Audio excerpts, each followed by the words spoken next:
My family mocked me for renting, saying, "You can't even afford a mortgage." I smiled because I owned their entire building and was about to evict them all. The Ashcroft family's monthly dinners were less about food and more about financial peacocking. This evening in their sprawling penthouse at Ashcroft Plaza promised to be especially unbearable. I took my usual seat near the floor-to-ceiling windows, quietly observing while my cousins competed to see who could brag the loudest about their latest acquisitions. "Just bought a ranch in Jackson Hole," Preston drawled, swirling his $300 bottle of wine, right next to the guy who owns half of Silicon Valley, paid $4.2 million cash. "Please," scoffed Cassandra, flipping her designer clutch open with theatrical flair. "We just closed on a vineyard in Tuscany, private access to the Mediterranean. You can't even put a price on that kind of view."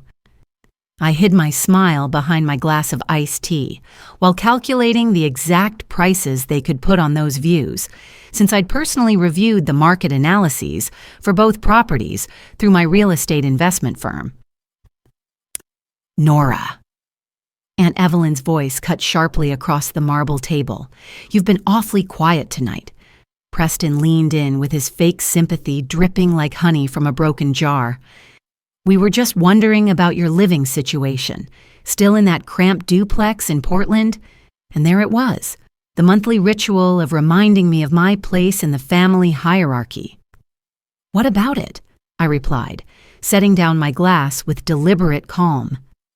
"That tiny place on Alder Street," he continued, his voice carrying just enough concern to mask the condescension. "Still renting, right?" Cassandra added with feigned surprise. "I didn't know people our age still rented. Isn't it time to build some equity, sweetie?" I nearly laughed out loud. The Alder Street complex was my company's first commercial acquisition under West Pine Holdings, purchased for $2.8 million 3 years ago. To them, I was a struggling tenant, barely scraping by. In reality, I was their landlord, and they had no idea they were sitting in a building I'd quietly purchased 6 months earlier. "I like the space," I said evenly, watching their expressions of pity. "You're 35, sweetie," Evelyn added with a patronizing smile that made my skin crawl. "It's time to grow up, buy something real, start building wealth like the rest of us." Real wealth. If only they knew about my $1.8 billion portfolio of multifamily buildings, commercial towers, and luxury developments spanning 3 states. If only they realized that Ashcroft Plaza, the very property we gathered in monthly, had been quietly acquired through a private equity arm they'd never trace back to me. "I've managed just fine," I replied, taking another sip of my drink. Preston smirked with the confidence of someone who'd never had his assumptions challenged. "Come on, Nora. You rent a studio apartment and drive a 10-year-old Honda. You can't even afford a mortgage." I leaned back in the leather chair and let them continue their performance, because tomorrow morning the lease renewals would hit their desks and they'd discover whose name was on the letterhead. The anticipation was almost delicious.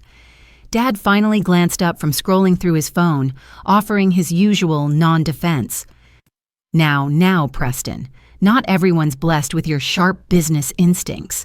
Nora chose her path." Aunt Evelyn chimed in with a theatrical sigh, as though I'd personally disappointed her by not marrying a hedge fund manager or launching a lifestyle brand. "It's just such a waste of potential. The Ashcroft name used to mean something in this state."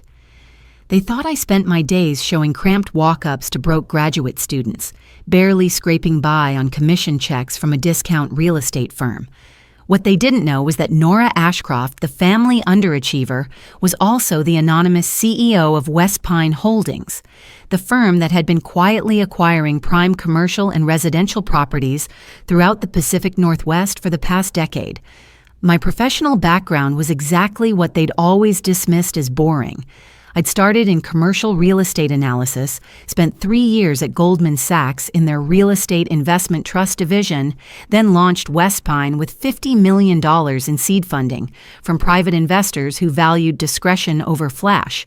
While my family bought expensive toys, I built an empire that generated $12 million in annual revenue through strategic property acquisitions and development.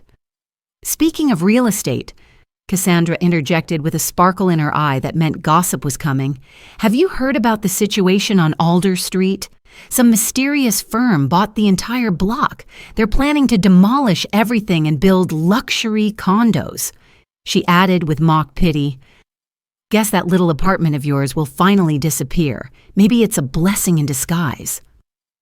I kept my expression neutral while internally noting that I was the mysterious buyer, and I had zero intention of demolishing anything.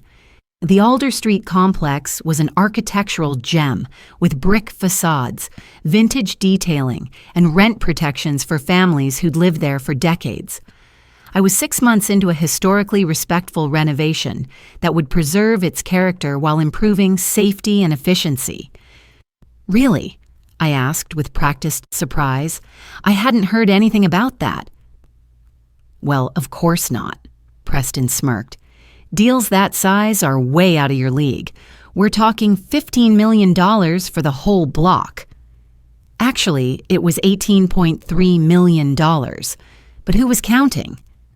If you get displaced, Evelyn said brightly, you can always move back into our guest house temporarily.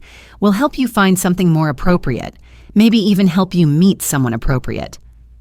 The condescension was so thick I could have cut it with the sterling silver knife beside my untouched dinner plate. I'm happy where I am, I said flatly, and so is my landlord. Cassandra gave a tight laugh that sounded like breaking glass. You can't live small forever, dear. The Ashcroft name used to mean something in this state. It still did, just not the way they thought. In commercial real estate circles, West Pine Holdings was synonymous with ethical development practices and tenant-first investment strategies. We were the antithesis of my cousin's flashy developments that bulldozed communities for profit margins and Instagram photos. Actually, Dad said, setting down his wine glass with unusual seriousness, this dinner is partly about business. The building's board of directors is concerned about some recent changes in ownership structure. I tilted my head with genuine interest, though I knew exactly what was coming. West Pine Holdings acquired a controlling stake in Ashcroft Plaza 6 months ago, he continued. Complete mystery who they are. The lawyers won't say, citing privacy agreements. Could be foreign investors, could be a corporate shell game. Preston nodded with the authority of someone who watched too much financial news. Has to be some shadowy billionaire. These types love buying legacy properties, then bleeding them dry with cost-cutting measures. If only they knew their feared mystery investor was sitting right here in a thrifted cardigan and scuffed ankle boots, quietly calculating how much their monthly assessments would increase once I implemented proper building maintenance standards. And now, Dad continued, his voice carrying real worry, they're asking uncomfortable questions about our financial management, requesting detailed audits of building expenses, maintenance contracts, capital improvements. What he meant was creative accounting practices, like Preston borrowing $300,000 from the building's reserve fund to finance his Jackson Hole property, or Cassandra's husband billing $75,000 for emergency plumbing repairs that involved replacing 2 faucets. My forensic accountants had uncovered a fascinating pattern of inflated invoices and questionable expense allocations. I'm sure it's nothing serious, Aunt Evelyn said, though her pearls seemed to be trembling against her throat. The Ashcroft name still carries weight in this city. That's just it, Dad cut in, frustration bleeding through his usually controlled demeanor. This West Pine person doesn't seem impressed by family names or long-standing relationships. They've ordered a complete financial audit going back 5 years. I watched the subtle shift ripple across their faces as the implications sank in. Panic tightly veiled behind designer smiles and nervous laughter. A comprehensive audit would uncover more than questionable expenses. It would crack open their entire system of treating the building's finances like a personal ATM. Maybe Nora could help, Cassandra said suddenly, her tone shifting to sugary sweetness. She works in real estate, doesn't she? Maybe she knows someone at the property management company who could provide some insight. They all turned to me with sudden attention, and I realized I was no longer the embarrassing relative they tolerated out of obligation. I was potentially useful. I mostly work with smaller residential clients, I said smoothly, offering the same humble deflection I'd perfected over years of family gatherings. Nothing on the scale of Ashcroft Plaza. For God's sake, Preston snapped, his patience finally cracking. You can't even help your own family navigate a simple business situation. Evelyn shot him a warning glance, but her silence spoke volumes. Even Dad had returned to scrolling through his phone, uninterested in defending me against Preston's latest attack. They had no idea how helpful I was about to be, just not in the way they hoped or expected. The next morning, my assistant Marcus would send out official notices to all Ashcroft Plaza residents. Effective immediately, the building would undergo comprehensive operational reforms under new management guidelines. No more shadow budgets hidden from residents. No more nepotistic contractor relationships with inflated billing. No more treating community property like a family credit card with unlimited spending privileges. I glanced around the penthouse dining room, mentally cataloging the artwork purchased with building maintenance funds, the custom furniture that cost triple the approved budget, the imported fixtures installed through Cassandra's husband's contracting firm at grossly inflated rates. Every piece represented money stolen from the building's operating budget and the other residents' monthly assessments. Anyway, I said, rising and brushing non-existent crumbs from my discount jeans, some of us have early mornings tomorrow. Off to show more rent-controlled studios to broke graduate students? Cassandra asked with a brittle laugh. I slung my worn leather messenger bag over my shoulder, heavy with the board briefing documents, legal filings, and renovation proposals that were worth more than everything in this room combined. Something like that, I replied. Nora, Aunt Evelyn called sweetly as I headed toward the elevator. Next time, maybe try to dress more like an Ashcroft. Appearances matter in this family. I paused at the threshold, one hand on the ornate door frame, and smiled with genuine warmth for the first time all evening. Don't worry, I said, meeting her eyes directly. Tomorrow morning, I'll look exactly like the successful Ashcroft everyone expects me to be. They just didn't realize I was already the most successful person in the room and had been running the show for months. The next morning, I stood in my real office, an entire floor of a downtown Portland high-rise with panoramic views of the city, and prepared for the moment I'd been planning for over a year. Gone were the thrift store cardigans and discount jeans. Today, I wore a tailored charcoal suit from my actual wardrobe, the kind of power outfit Aunt Evelyn had always dreamed I'd wear to attract a wealthy husband. Instead, I'd be wearing it to dismantle their house of cards. Marcus walked in carrying my morning cappuccino and a leather portfolio thick with documents. The Ashcroft Plaza Emergency Board meeting is set for 10 a.m., he said, setting the coffee beside my laptop. Your family arrived 30 minutes early, probably trying to build alliances with the independent board members.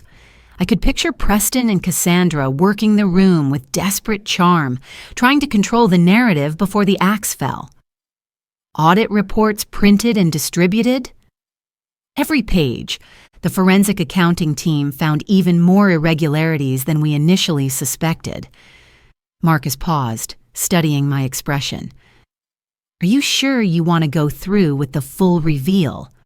Once they know you're behind West Pine Holdings, there's no going back to family dinners. They need to learn that legacy isn't a license to steal, I said quietly, straightening my jacket. And frankly, I'm tired of pretending their behavior is acceptable. The media announcement goes live at, Marcus added, checking his phone. Once it hits the business journals, your cover will be permanently blown.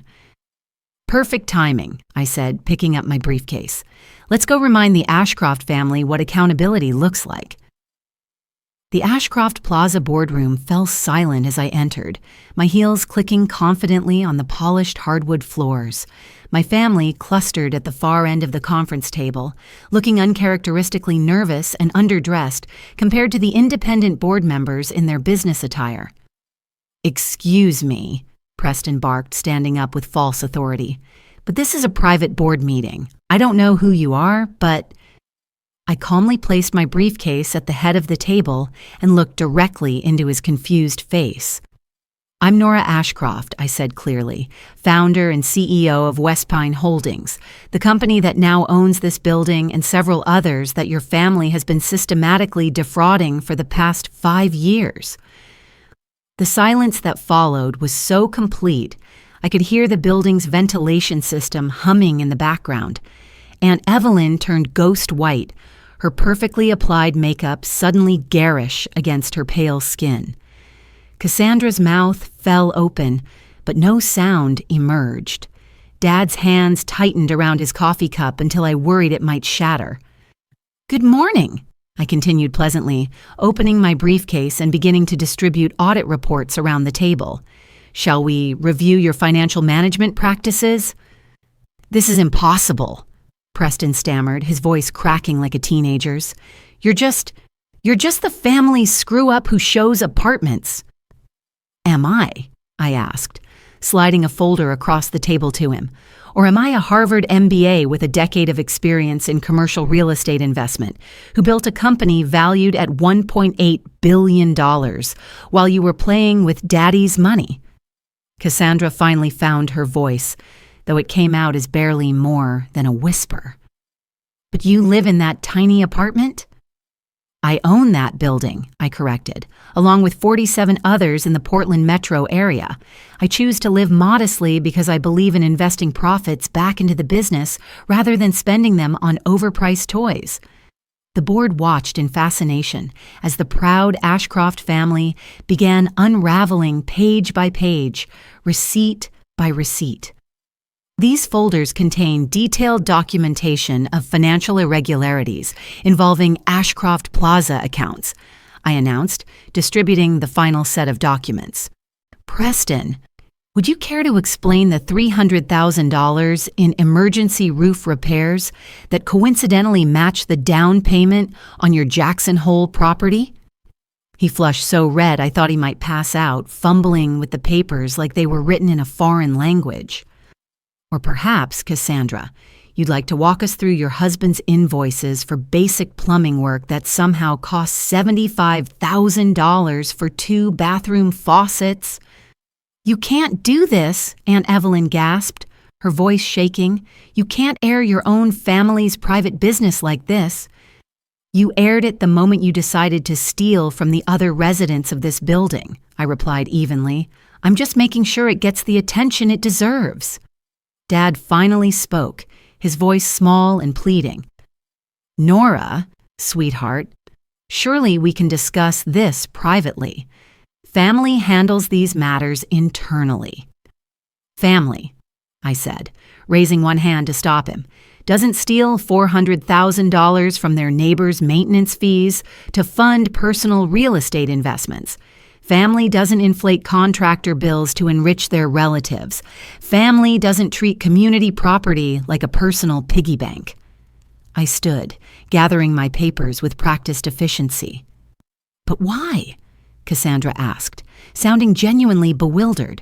"Why hide your success from us? Why pretend to be struggling?" "I never pretended anything," I replied. "I live below my means, invested wisely, and built something sustainable. You assume that because I wasn't flashy, I must be failing. You confused volume with value, spending with earning." "The Alder Street building," Preston said, still processing the scope of his miscalculations. "You really own it?" "I own most of the block," I corrected. "And no, I'm not demolishing it, because some of us believe in preserving communities rather than extracting maximum profit from every transaction." Suddenly, phones around the table began buzzing with incoming notifications. One of the independent board members looked up from his screen, reading aloud. "Westpine Holdings reveals CEO identity. Nora Ashcroft confirmed as owner of $1.8 billion Pacific Northwest real estate portfolio, ranked among top ethical developers for historic preservation and tenant protection initiatives. Cassandra fumbled for her phone with shaking hands. "This will ruin our reputations," she whispered, scanning the headlines. "Everyone will know what we did." "No," I said firmly. "This will save you from yourselves. Effective immediately, Ashcroft Plaza will operate with complete financial transparency. Every expense will be justified. Every contract will be competitive. Every decision will prioritize the residents' interests over personal convenience. And if we don't agree to comply—" Preston tried to sound defiant, but his voice trembled. I smiled with the calm confidence of someone who held all the cards.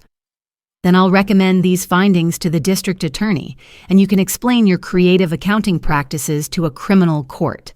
I'm sure the IRS would also find these documents illuminating." The silence stretched until Dad finally asked the question I'd been waiting for. "What do you want from us, Nora?"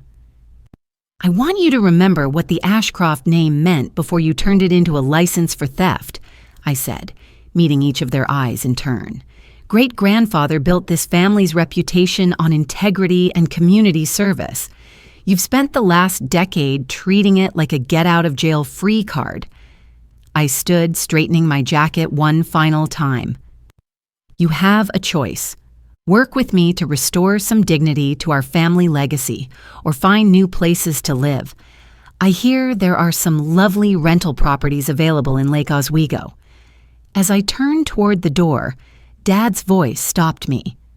"Nora, wait, I was wrong about you. We were all wrong." "Yes," I replied quietly, not turning around. "You were." The aftermath unfolded exactly as I'd anticipated. Like a carefully orchestrated business restructuring, the media couldn't get enough of the story. Mysterious real estate heiress dismantles family corruption in single board meeting. The headlines practically wrote themselves.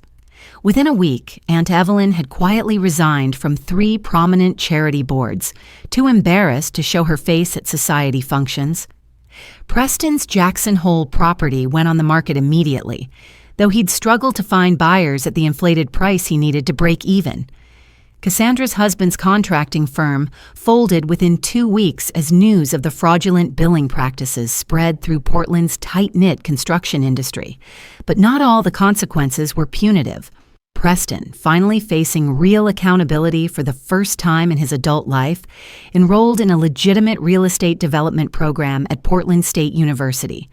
Cassandra began volunteering at a transitional housing nonprofit downtown, telling me later that it provided more genuine satisfaction than any gallery opening or charity luncheon she'd ever attended. Most surprisingly, Dad asked if he could learn about my business.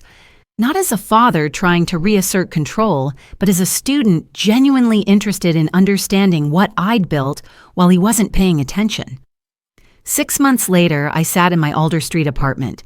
Yes, I kept it despite owning properties worth millions, reviewing quarterly reports that showed Ashcroft Plaza thriving under transparent management.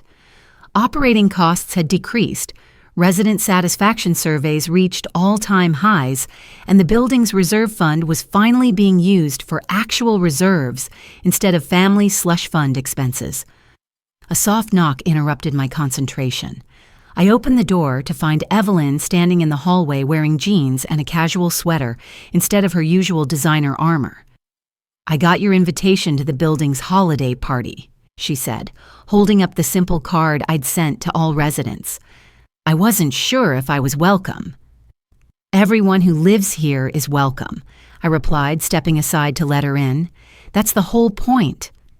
She looked around my modest apartment with genuine curiosity rather than pity, taking in the original hardwood floors, vintage fixtures, and carefully restored architectural details that made the space special despite its size.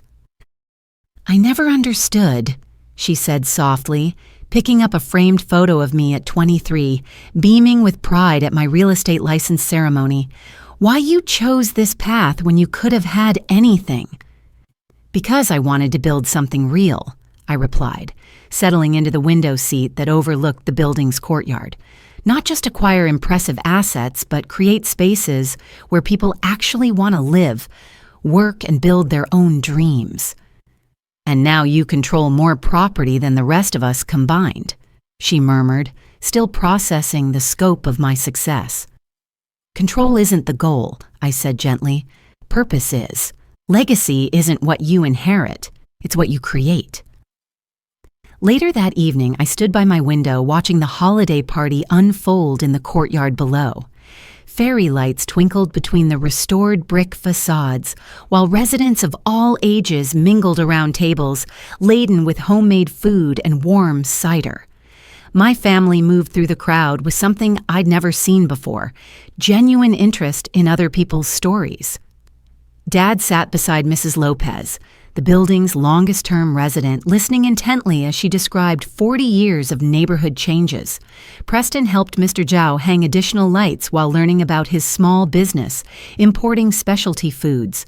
Cassandra laughed with a group of children decorating cookies, her designer handbag forgotten on a paper-covered table. Slowly, carefully, they were learning that real wealth isn't measured by what you can afford to waste, but by what you choose to preserve, nurture, and share with others who need it most. The Ashcroft name was earning back its reputation, one genuine conversation at a time. And sometimes, the most satisfying victory isn't proving someone wrong. It's offering them a chance to discover a better version of right.